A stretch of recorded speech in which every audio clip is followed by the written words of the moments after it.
네, 안녕하세요. 오늘은 두 번째 시간으로 저희가 성서를 여성의 눈으로 읽을 때 어떻게 읽을 수 있을까라고 이제 그 이야기를 또 같이 나누어 보고자 하거든요. 근데 이제 성서 안에는 그 왜곡된 여성들이 많이 있잖아요. 어떤 사람들이 있을까요? 우리가 오해하고 있는 아니면 잘 몰랐던 예.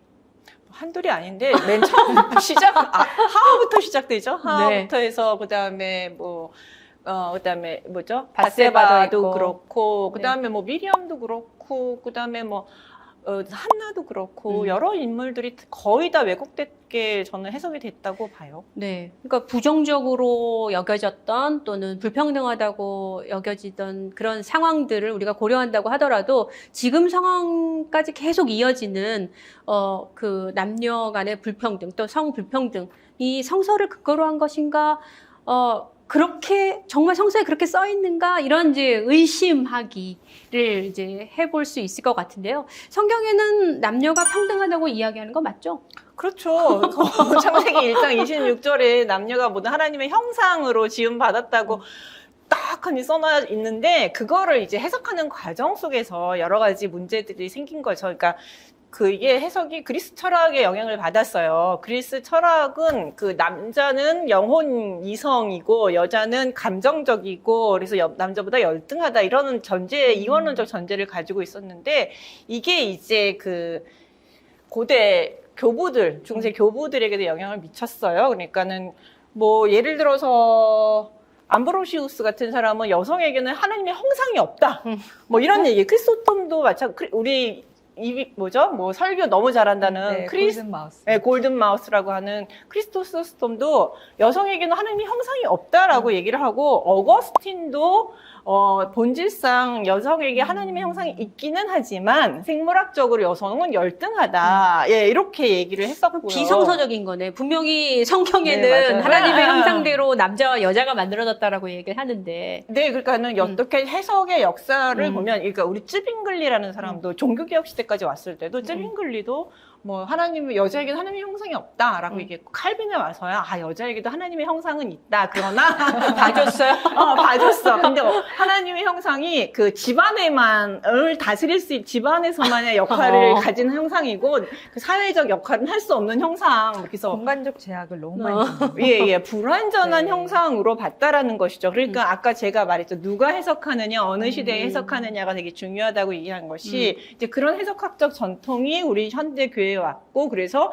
여성은 열등하다라고 이제 계속 이야기되어 왔던 것이죠. 그러니까 성경의 전제와는 너무나 다른 해석들이 되어 왔죠. 네. 또 하나는 사실은 이제 남자가 먼저 만들어지고 여자가 나중에 만들어졌다. 이거 이제 창조 이야기 창세기 2장에 근거한 그 이야기를 가지고 이제 그 불평등성을 얘기하거든요. 차별성을 얘기하거든요. 그러니까 남자가 우선 된다. 먼저 만들어졌기 때문에 여자는 이제 뒤에 만들어졌다. 이런 이야기를 하는데 사실은 그건 창세기 2장에 맞아요. 관한 그런 이야기고 창세기 1장에는 똑같이 같이 만들. 하나님의 형상에 따라서 남자와 여자가 그러니까 우리가 전제를 놓을 때 1장은 어떻게 보면 선언문이고요. 창세기 1장은 선언문이자 전제이고 2장부터는 이제 이야기를 풀어나가는 것이거든요. 그러니까 선언을 우리는 독트린으로 보고 하나님의 남녀가 모두 하나님의 형상이고 동등하게 동시에 만들어졌다라고 우리가 보는 것이 전제가 맞는 것이고 그다음에 그 전제 하에서 이제 나머지 두 남녀가 어떻게 만났고 어떻게 지음받았고 어떻게 서로 사이좋게 지내야 되는가 뭐 이런 이야기를 우리가 해석을 해야 하는 것이지 그걸 가지고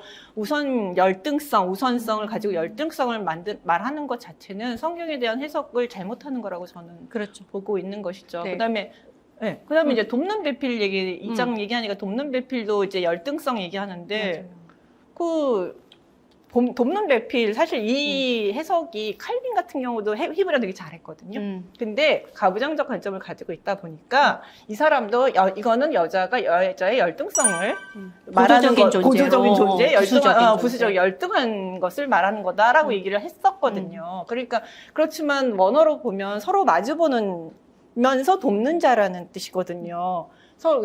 그리고 에제르라는 단어 자체는 저기 좀 더 힘 있는 사람이 힘 그렇죠. 없는 약한 사람을 돕는다라는 의미이지 결코 밑에서 서포트한다는 개념이 아니거든요. 그렇게 되면 하나님이 우리를 서포트하는 자가 되실 그건 아니죠. 네, 거거든요. 맞아요. 하나님 위에서 우리를 이렇게 도와주시는 자인데 그런 개념으로 서로 마주보면서 돕는 자라는 개념을 그 시대적 한계 속에서 지금 가부장적 관점 속에서 자꾸 그렇게 밑에서 서포트하는 자로 이렇게 여성을 열등한 위치로 해석하려는 경향이 있는 거죠. 그 성경은 그 시대는 분명 성경에 쓰여진 시대는 가부장적 시대거든요.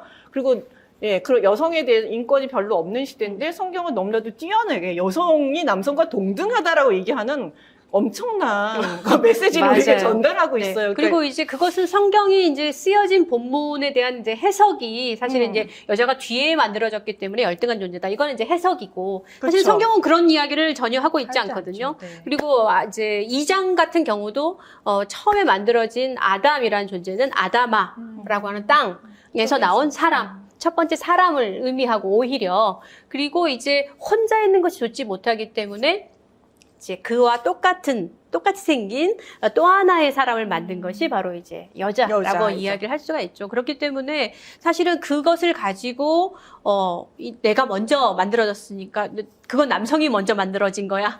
그래서 우월하다. 이거는 사실은 해석이죠. 그러니까 성경에는 그런 말은 전혀 없는 없다. 거죠. 예. 이렇게 얘기를 할 수가 있고 오히려 우리가 성경에서 근거로 삼아야 되는 것은 창세기 1장 대전제문 선언문이잖아요. 하나님이 네. 세상을 만드셨고 네.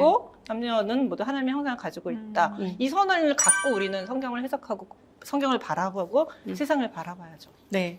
이것이 사실은 제일 중요한 전제 같고요. 그 처음 시작인 것 같고 그래서 남녀가 똑같이 하나님의 형상대로 만들어진 동등한 사실은 평등한 그리고 아주 친밀한 같은 재료로 만들어진 그리고 같은 하나님의 형상을 담고 있는 그래서 서로 도와주고 서로 마주보고 서로 함께 살아가야 되는 그런 존재로 하나님에 의해서 지음받은 존재다라고 하는 것이 바로 이제 창세기에서 우리가 배울 수 있고 또 교훈으로 삼아야 되는 그런 본문인 것 같습니다. 그건 전혀 차별이 아니죠. 동등하게 동등성이죠. 하나님의 형상을 담아서 만들어진 존재다라고 하는 것이 바로 이제 오늘 왜곡된 여성, 하와, 여자, 첫 번째 여자에 대한 이야기를 저희가 나누어 봤고요. 그 다음 시간에는 저희가 또 다른 하와의 모습을 또 이야기해 보도록 그렇게 하겠습니다. 네, 오늘은 여기까지 할게요. 교회 언니 페미토크 구독과 좋아요.